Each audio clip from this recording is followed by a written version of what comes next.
Hello everyone.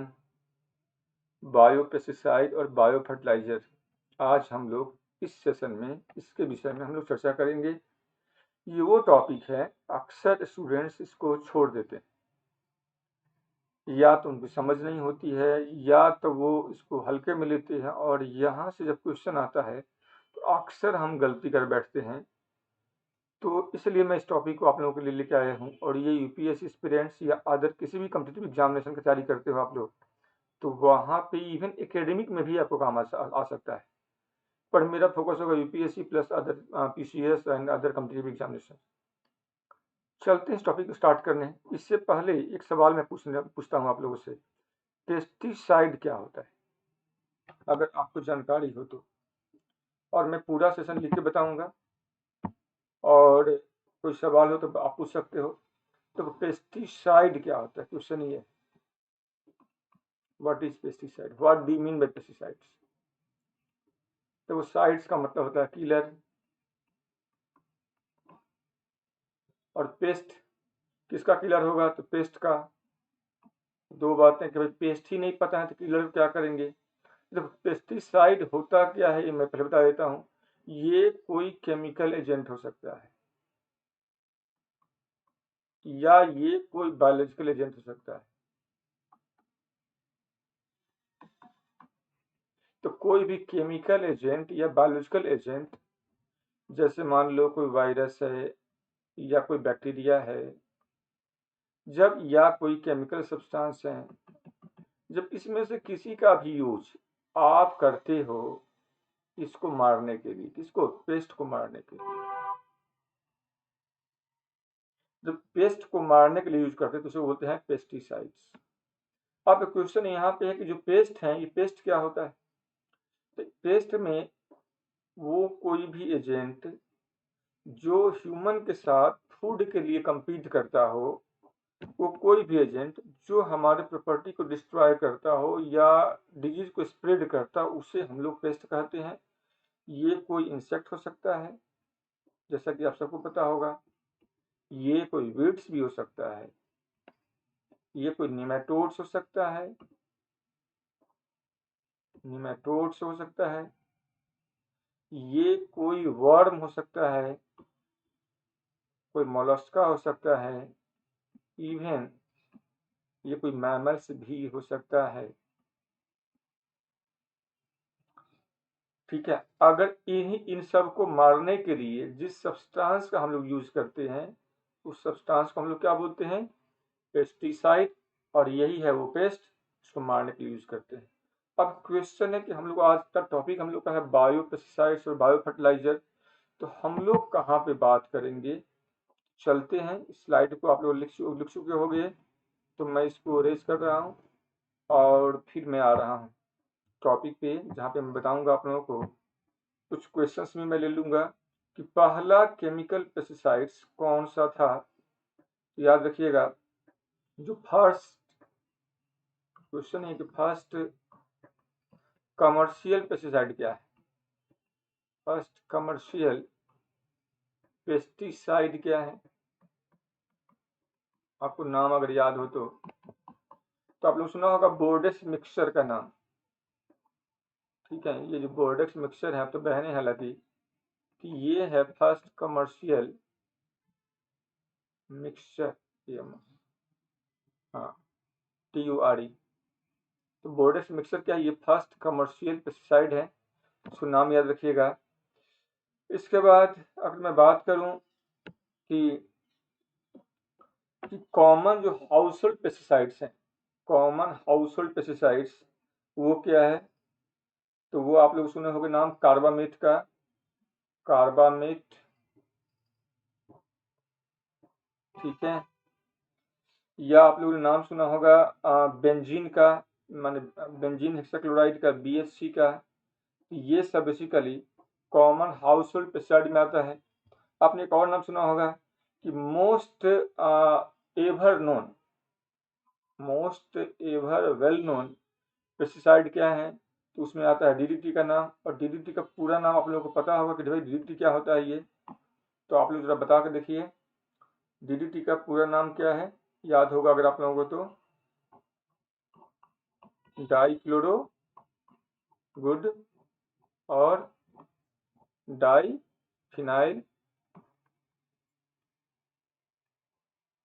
Trichloro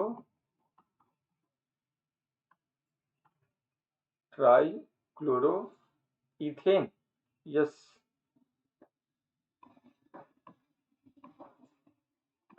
तो ये पूरा नाम याद रखिएगा कि डाइक्लोरो डाइफिनाइल ट्राइक्लोरो इथेन, और ये नाम अक्सर सवाल पूछा जाता है इससे, ठीक है। तो ये किस लिए फेमस हुआ? ये फर्स्ट सिंथेटिक पेस्टिसाइड था। ये फर्स्ट सिंथेटिक पेस्टिसाइड्स हैं ये।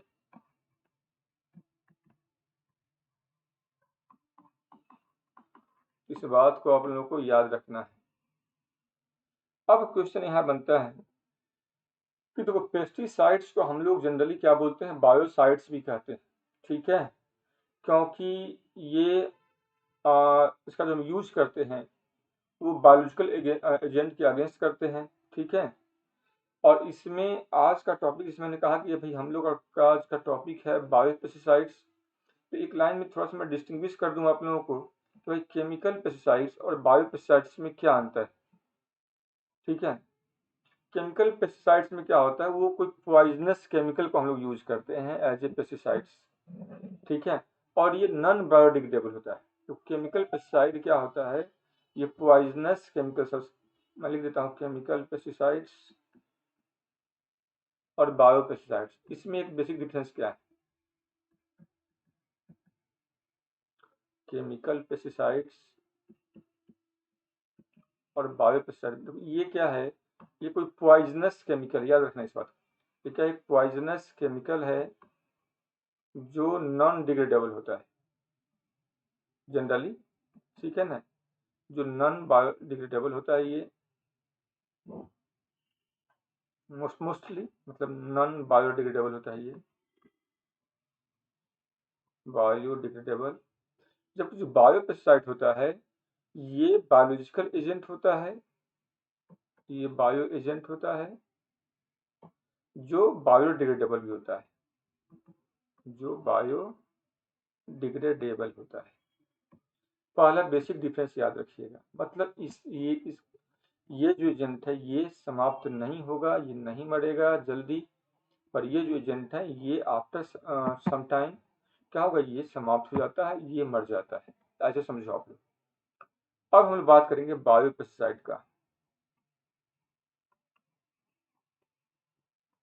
बायो पेस्टिसाइड्स का बात करेंगे, ठीक है। तो जैसे कि मैंने कहा था कि वो एजेंट है जिसको हमने डिराइव किया हुआ है नेचुरल या बायोलॉजिकल तरीके से, और इसको हम लोग यूज करते हैं against agent that cause and compete with the human foods and responsible for spreading the disease, ठीक है। इसमें जो एजेंट्स हैं, जैसे मान लो कोई एनिमल्स है, कोई प्लांट है, कोई वायरस है, कोई फंगी हो गया,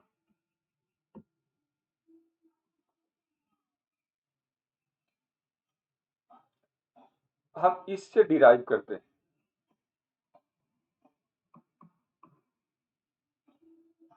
ठीक है। टू डिस्ट्रॉय और कंट्रोल, बात समझ, वीड्स टू, या तो डिस्ट्रॉय करो या कंट्रोल करो, किसको? वीड्स को, ठीक है, इंसेक्ट को एंड पैथोजेंस को,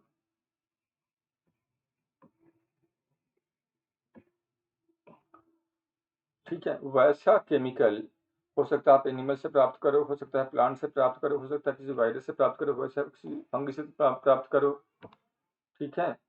इससे डिराइव हो, कोई एजेंट हो, कोई केमिकल्स हो, और जिसका हम यूज करते हैं या तो हम नष्ट कर दें या तो हम कंट्रोल करें, किसको?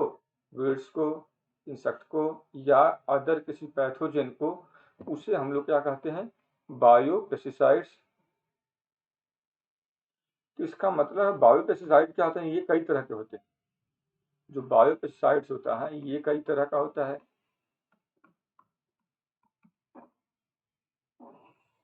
ठीक है, ये कई प्रकार का होता है, जैसे माइक्रोबियल पेस्टिसाइड्स,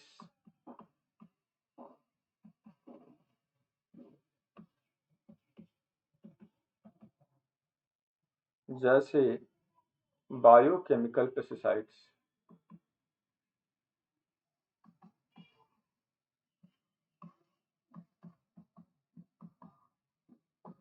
ठीक है, अब मान लो मैंने कहा कि माइक्रोबियल पेस्टिसाइड, तो इसमें क्या होगा, जब हम सीधे माइक्रो ऑर्गेनिज्म पर जब यूज करेंगे, when we are using the microorganism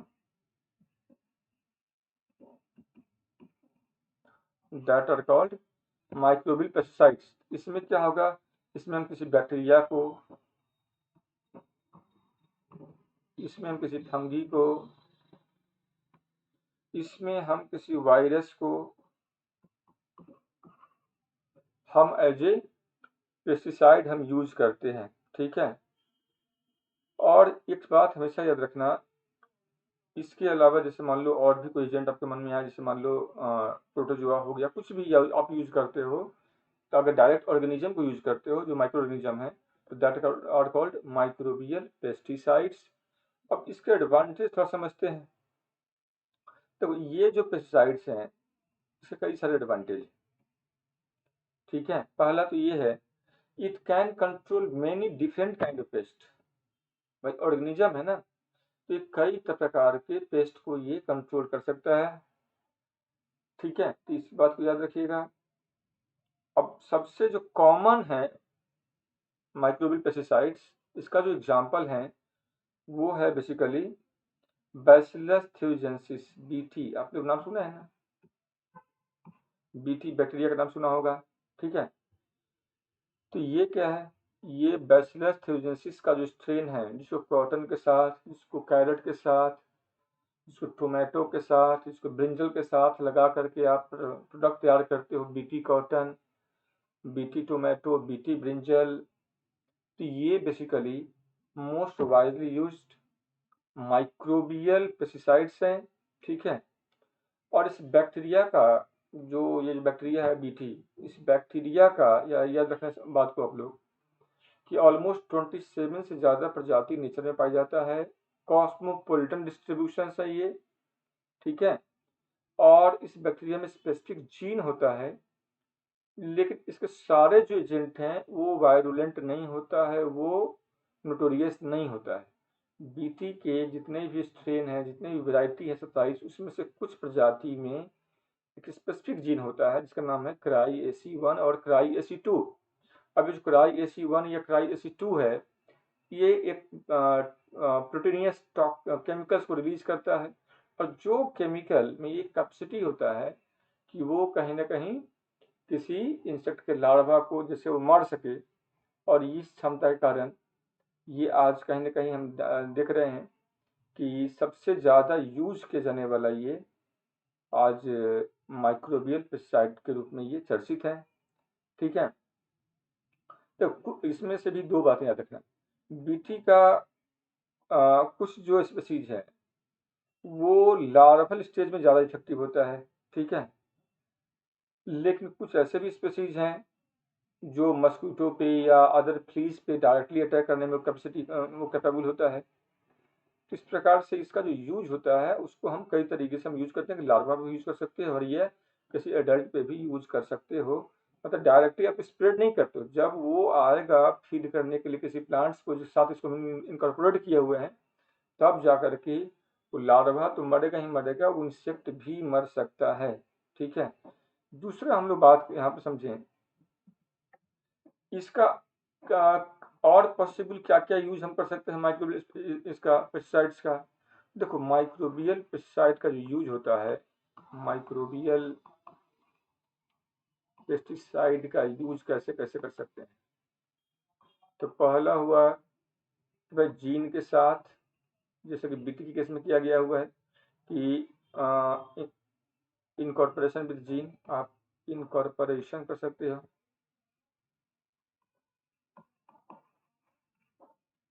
तब इसका यूज कर सकते हो। एक दूसरा तरीका इसका है कि आप आज स्प्रे करके भी यूज कर सकते हो।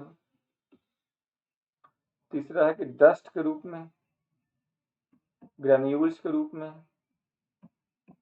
तो वो डिपेंड करता है कि हम किस रूप में यूज करना चाहते हैं, कि वो सारे एस्पेक्ट्स हैं जिसके द्वारा हम यूज कर सकते हैं। ठीक है।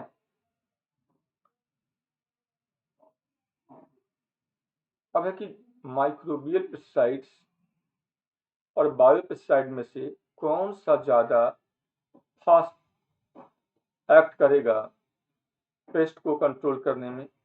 तो बात याद रखिएगा यहाँ पे कि ये थोड़ा स्लो होता है, मतलब समझ रहे हो ना, ये लिटिल स्लो होता है ये then the conventional pesticide, little slower होता है देन कन्वेंशनल पेस्टिसाइड्स।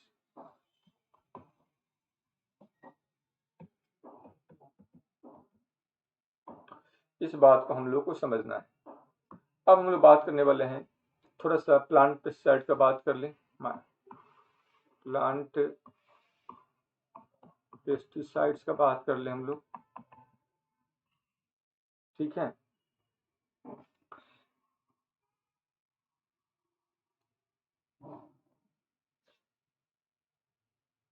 इसमें क्या होता है, हम प्लांट के साथ कुछ प्रोटेक्टेंट को ऐड करते हैं। प्रोटेक्टेंट, जब प्लांट के साथ कुछ प्रोटेक्टेंट को हम ऐड करते हैं, जैसे कुछ नाम आप लोग जान लो, PIP, PIP-S4, ये प्रोटेक्टेंट है। ठीक है, जिसको हम प्लांट के जीन के साथ मिलाते हैं और इस प्रकार से ये पेस्ट के अगेंस्ट वर्क करता है। ऐसे ही एक नाम सुना होगा आप लोगों ने, सिस्टेमेटिक पेस्टिसाइड्स का नाम याद रखना, सिस्टेमेटिक पेस्टिसाइड्स। ये सवाल ये सवाल ज़्यादा चांस बनता है कि पूछ देगा आप लोग से, सिस्टेमेटिक पेस्टिसाइड्स क्या होता है। ये एडवांस है, क्योंकि देखो अभी यूपीएससी के जो सिलेबस है उसमें एग्रीकल्चर का भी टॉपिक जुड़ा हुआ है, और वहाँ पे उसके लिए बड़ा सा इंपॉर्टेंट टॉपिक होता है सिस्टेमेटिक पेस्टिसाइड क्या होता है।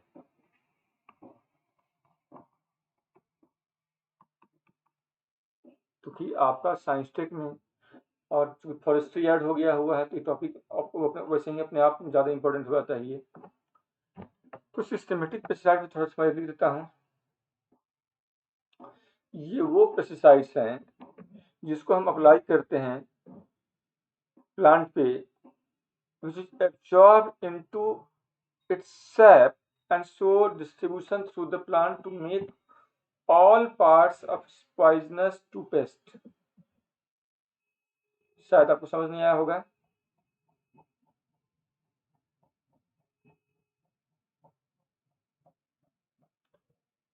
मैं बता रहा हूं, देखो सिस्टेमेटिक पेस्टिसाइड होता क्या है, इसको समझने के लिए हम लोग को दो तीन बातों पे समझ गौर करना पड़ेगा कि इट इज ए पेस्टिसाइड। मैं थोड़ा लिख देता हूँ, उसको मैं बताता हूँ। It is a pesticide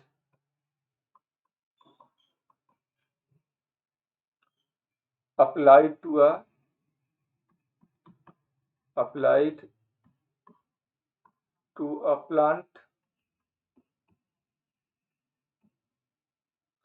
which is absorbed into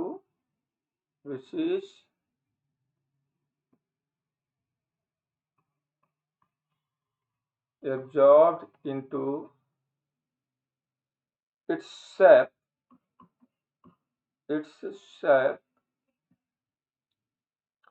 and so distributed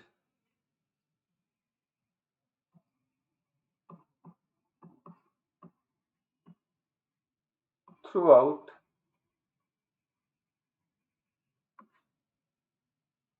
the plant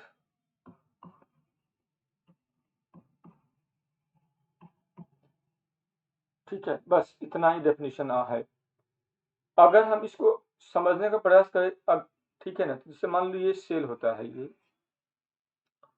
ये न्यूक्लियस है, ये सेल सैप कहलाता है। ये जो साइटोप्लाज्म है, देख रहे हैं ना, ये एरिया सेल के बाहर, और ये इसके साथ आकर के केमिकल जो है मिक्स कर जाता है।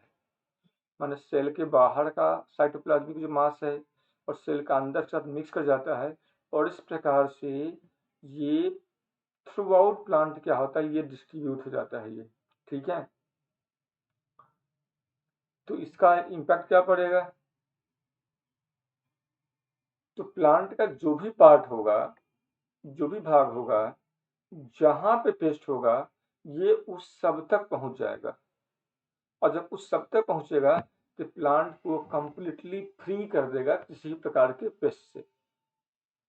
ठीक है, जैसे हम लोग दवा खाते हैं ना, भाई किसी को पेट में कीड़े हो गए, सपोज करो वर्म हो गया हुआ है, भाई दवा खाते हैं तो दवा का क्या होता है, दवा तो डायरेक्ट कोई वर्म पे जाकर अटैक तो करता नहीं है। आप दवा जैसे ही खाए, एब्डोमेन में गया, वहां ये डिजॉल्व हुआ, फिर उसके बाद ये एब्जॉर्ब हो गया, एब्जॉर्ब हो कहाँ पे चला गया, ब्लड में। अब ब्लड के थ्रू क्या पूरे बॉडी में गया, और जहां जहां ये वॉर्म्स हैं उस पे ये आ गया, तो आपके मसल्स को, आपके ब्लड को, आपके जो भी लिम्फेटिक ऑर्गन्स हैं उसको, और आपके इंटेस्टाइन को ये वॉर्म फ्री करता है। ठीक वैसे ही यहाँ पर सिस्टमेटिक पेस्टिसाइड्स हैं, इसको हम लोग क्या करते हैं, प्लांट के सेल सैप के साथ मिलाकर के इसको यूज करते हैं, जो ठीक है ना, पूरे प्लांट बॉडी में डिस्ट्रीब्यूट हो जाता है, और जहाँ कहीं भी कोई पेस्ट होगा उस पेस्ट को ये मारने का काम करता है। और ऐसे ही इसी को हम लोग बोलते हैं सिस्टमेटिक पेस्टिसाइड। इसलिए इसका इम्पोर्टेंस है, इससे प्लांट को कोई हार्म नहीं होता है।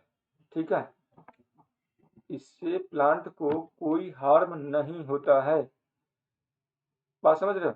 यहाँ तक कि ये जो सिस्टमेटिक पेस्टिसाइड्स हो या इंसेक्टिसाइड्स हो, ठीक है, जो पॉलिन को भी पॉइजन कर देता है, बात समझ रहे हो? ये पॉलिन को भी पॉइजन कर देता है कई दफा, पर ऐसे भी कोई भी यहाँ पे समस्या नहीं मिलेगा हम लोगों को। चलिए हम लोग आगे थोड़ा सा देखते हैं इसके बाद। अब हम लोग बात करने वाले हैं बायोकेमिकल पेस्टिसाइड्स के विषय में, कि बायोकेमिकल पेस्टिसाइड क्या होता है। तो नेक्स्ट हम लोग बात करेंगे बायोकेमिकल पेस्टिसाइड्स। ठीक है, तो याद रखिएगा ये क्या होता है, ये naturally occurring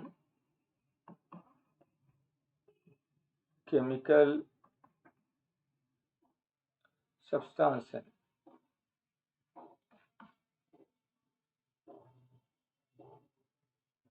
naturally occurring biochemical substance है that control pest, that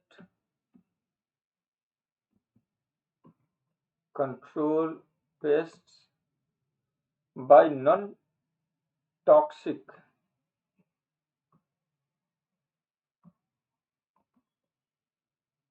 substance या नॉन टॉक्सिक मैकेनिज्म कर दो।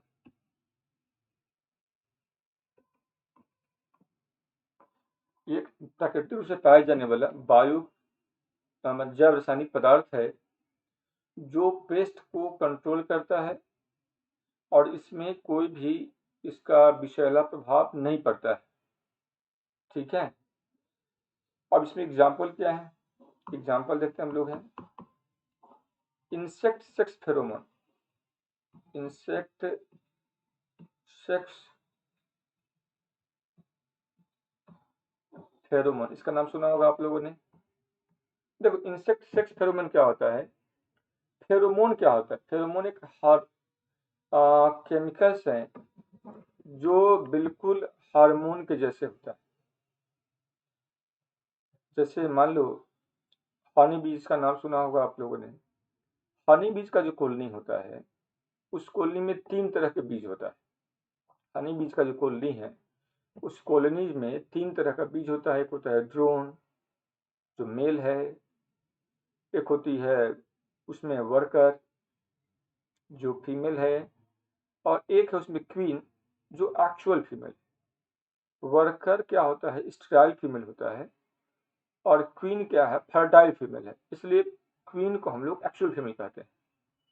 एक किसी हाइव्स में, एक किसी छत्ते में एक बार में एक क्वीन 8 से 10 ड्रोन प्लस 8,000 से 10,000 वर्कर जनरली रहता है। उसमें ये है कि मान लो वर्कर का जो मेन काम होता है to clean the hives, to take care the offspring, to provide, to bring food for the male and the queen, and to protect them from intruders or invaders। इस कोशिश में कई दफा जो वर्कर्स होता है अपने हाइव को छोड़ करके फूलों के बाहर जाता है, सॉरी अपने हाइव्स के बाहर जाता है और फूलों के पास जाकर के नेक्टर को कलेक्ट करने का काम करता है वो। Some time in the middle of this process अगर कोई बाहर से कोई इंट्रूडर्स अटैक किया, ठीक है, तो अगर इंट्रूडर ने अटैक किया, क्यों अटैक करेगा, कई सारे कारण हो सकते हैं। कोई मान लो किसी को हनी निकालना है, या कई दफा कोई बाहर का कोई फॉरेन मेल है वो अटैक किया फीमेल के लिए। तो अगर ऐसा कुछ भी होता है तो at that time the respective drone in the hives और द फीमेल जो क्वीन है, so they release a substance and this substances get mix with the air and spread in the circumferences in the range of almost 2 kilometre, 2 kilometre के range में air के साथ spread हो जाता है।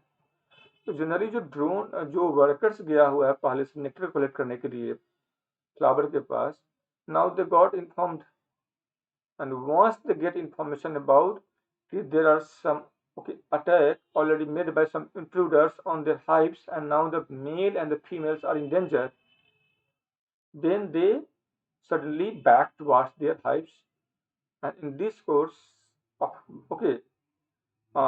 homing they starts finding which one is the intruders. If they find in the middle of the process, then they starts attacking everyone because they think that everyone are the intruders। और इस प्रकार से अब वो female क्या secret किया था जिससे इस वर्कर को इंफॉर्मेशन मिला, तो that chemical are called pheromone, that chemical are called pheromone. और यही वो फेरोमोन था जिसको फीमेल ने सेक्रेट किया था, जिसको ड्रोन ने सेक्रेट किया था, जो एयर में मिक्स हुआ था, जो वर्कर के पास गया था, और वर्कर उसी इंफॉर्मेशन को लेकर के अपने हाइव्स के टुवर्ड्स मूव किया है। ये बातें अब आप लोग समझ गए होंगे। तो मैं वही बता रहा था, इंसेक्ट जो सेक्स फेरोमोन है, ठीक है, इसका भी हम लोग यूज करते हैं एज ए बायोकेमिकल पेस्टिसाइड के रूप में। अब अगला क्वेश्चन यहाँ पे बनता है ये कि बायोकेमिकल पेस्टिसाइड मान लो हम लोगों ने यहाँ पे यूज किया इंसेक्ट सेक्स फेरोमोन को, ठीक है, कुछ और भी देखते हैं एग्जांपल हम लोग यहाँ पे। कुछ होता है इंसेक्ट ग्रोथ रेगुलेटर होता है IGR, ये भी होता है और इसका भी हम लोग यूज कर सकते हैं, हम लोग हैं, ठीक है। देखो, लेकिन अगर हम बात करें इन डिटेल में तो on the basis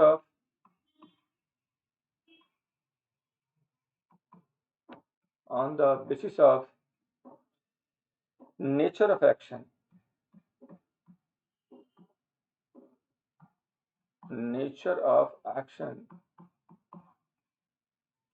biopesticides are categorized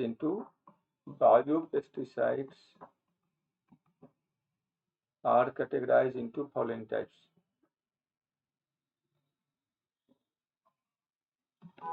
First, bioherbicides, and second, bioinsecticides।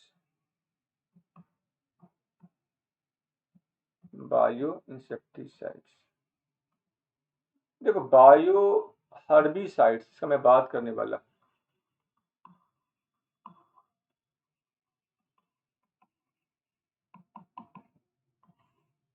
ये क्या होता है? जब इसमें हम लोग एक वो organism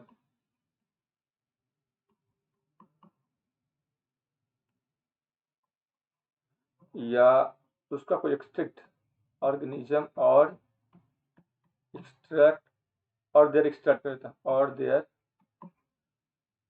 extract are used to destroy weeds.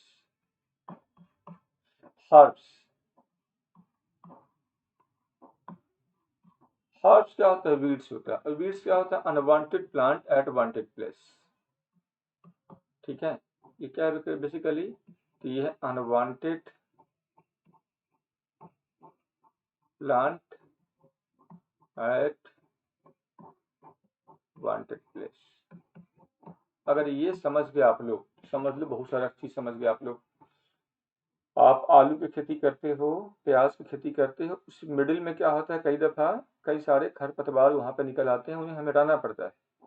वैसे ही चूंकि वो वहां पे आलू आलू के लिए हमने उस लैंड को तय किया हुआ है, और वहां पे अनवांटेड प्लांट आ गया, and that's why I defined it unwanted plant at wanted place. So any organism और their extract when they are used to destroy weeds or herbs are called herbicides और weedicides। ठीक है,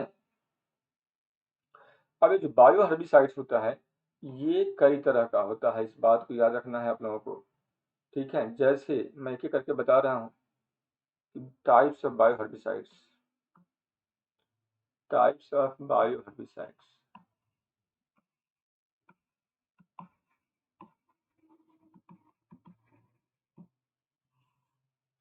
देखो यहाँ पे आप गौर से देखोगे, एक है इसमें प्रीडेटर। नंबर एक में क्या होगा? प्रीडेटर। ठीक है, हर्बिसाइड्स। नंबर दो, तो पहले हम लोग अगर हम लोग नाम लिख लेंगे थोड़ा सा हम लोग सुविधा हो जाएगा। Smoother crop.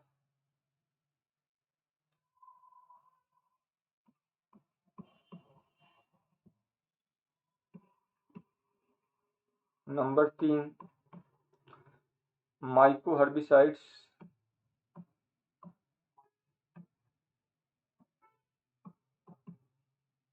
नंबर चार, ट्रांसजेनिक क्रॉप्स।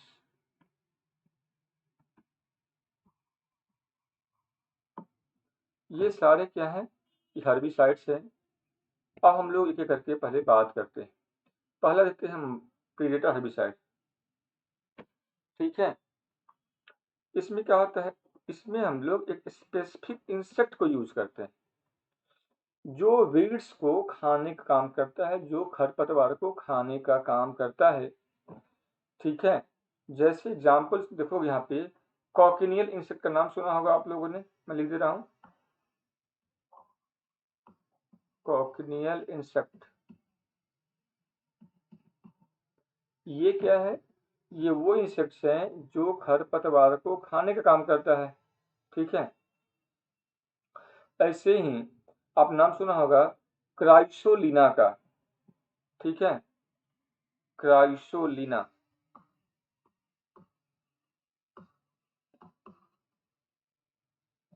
तो ये जो हर्बिसाइड्स हैं, ये सब काफी चर्चा में है। आपने एक और नाम सुना होगा, जाइगोग्रामा बायोकोलाडाटा। चलो वो यूपीएससी के लिए थोड़ा सा ज़्यादा टफ हो जाएगा। कॉकिनियल इंसेक्ट बड़ा कॉमन है, इसको याद रखिएगा। और इसको हम लोग यूज करते हैं, जो अपुन्सिया का नाम सुना होगा, इंडिया में पाया जाता है, ये ऑस्ट्रेलिया में पाया जाता है, इस अपुन्सिया को कंट्रोल करने के लिए। ठीक है, ऐसे ही हम लोग दूसरा हम लोग बात करेंगे स्मूथर क्रॉप के विषय में। कुछ क्रॉप ऐसे होता है कि जो बीड्स के ग्रो को अलाउ नहीं करता है। कुछ अनाज ऐसे होते हैं जो बीड्स के ग्रोथ को अलाउ नहीं करता है। जैसे मान लो नाम सुना होगा आपने सनफ्लावर का। ठीक है, या सोयाबीन हो गया, या सोरगम है, बड़ा कॉमन है राई, सोरगम बहुत कॉमन क्या है, राई है। ये सब वो प्लांट हैं जो कहीं ना कहीं, ठीक है, जो वीड्स के ग्रोथ को अलाउ नहीं करता है, ठीक है। और इस प्रकार से जब हम लोग क्रॉप प्रोडक्शन कराते हैं तो खरीफ है, जायद, दो प्लांट, इसके बीच में हम लोग एक रबी प्लांट को डालते हैं। तो रबी प्लांट क्या होता है, इसके साइकिल को ब्रेक कर देता है, ठीक है। दो एक क्वेश्चन बनता है कि आपके इंटरव्यू के लिए कि खरीफ और रबी प्लांट के बीच में, खरीफ और जायद प्लांट के बीच में हम रबी प्लांट को क्यों डालते हैं, ठीक है। तो याद रखिएगा, खरीफ और जायद के बीच में जब हम रबी को डालते हैं तो रबी के दो फायदा है। पहला फायदा तो ये है कि ये वीड्स को वैनिश कर देता है, और दूसरा फायदा ये है कि ये नाइट्रोजन को फिक्स करने का काम करता है, और इस प्रकार से मिनरल को, जो भी सॉइल्स है उसको मिनरल रिच करने का काम करता है। तो अगला जो फसल है वो ज़्यादा बेहतर होगा, और साथ साथ ये वीड्स को भी नष्ट करने का काम करता है, ठीक है। दूसरा हम लोग बात करने वाले माइक्रोबियल हर्बिसाइड्स का। देखो माइक्रोबियल हर्बिसाइड्स में क्या आता है, चलो मैं थोड़ा लिखता हूँ इसको मैं मिटा करके फिर से। माइक्रोबियल हर्बिसाइड्स,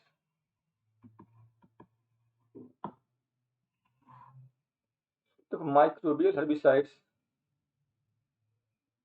में कुछ एग्जांपल लेंगे। फर्स्ट बायो हर्बिसाइड्स क्या है, जैसे फर्स्ट बायो हर्बिसाइड्स, इसमें हम लोग फंगी को यूज करते हैं। जो फंगी हैं स्पेशली,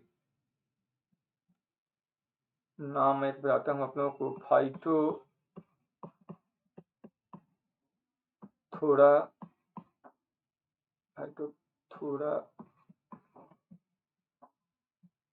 पाल्मीवोरा, एक ही नाम है ये, पाल्मीवोरा, फाइटोथोरा पाल्मीवोरा, एक ही नाम याद रखना आप लोग, ठीक है।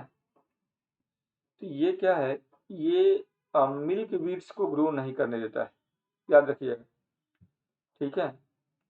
ऐसे ही कुछ हम लोग ट्रांसजेनिक क्रॉप का भी बात करेंगे। ट्रांसजेनिक क्रॉप, आप लोगों ने नाम सुना होगा, ट्रांसजेनिक एनिमल्स और ट्रांसजेनिक क्रॉप का भी।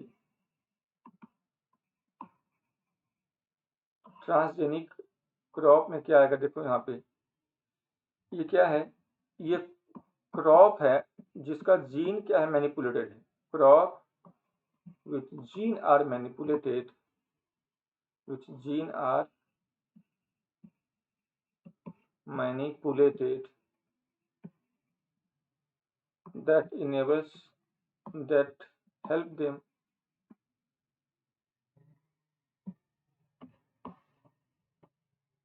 from, that help them to combat with, to combat with pest। इसको पेस्ट से लड़ने में ये हेल्प करता है। तो याद इसको आप लोगों को रखना है। यहाँ पे कुछ एग्जाम्पल में बता रहा हूँ आप लोगों को। एग्जाम्पल क्या आ जाएगा, जैसे ट्रांसजेनिक, आप लोगों ने टोमेटो का नाम सुना होगा, ट्रांसजेनिक टोमेटो।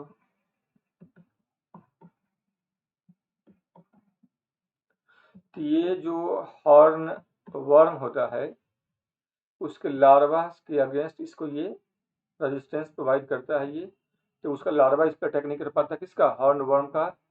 वैसे ही तमाम बहुत सारे एग्जाम्पल आप लोगों को हम देखने को मिलेगा। तो वीडियो बड़ा हो जाएगा, इसलिए मैं आज क्लास यहीं पर रुक रहा हूँ। इसका पार्ट 2 पार्ट 3 जो भी बनता है उसको देखते रहना आप लोगों को है। और चलिए आज हम लोग यहीं पर इस क्लास को फिनिश करते हैं। Thank you and bye.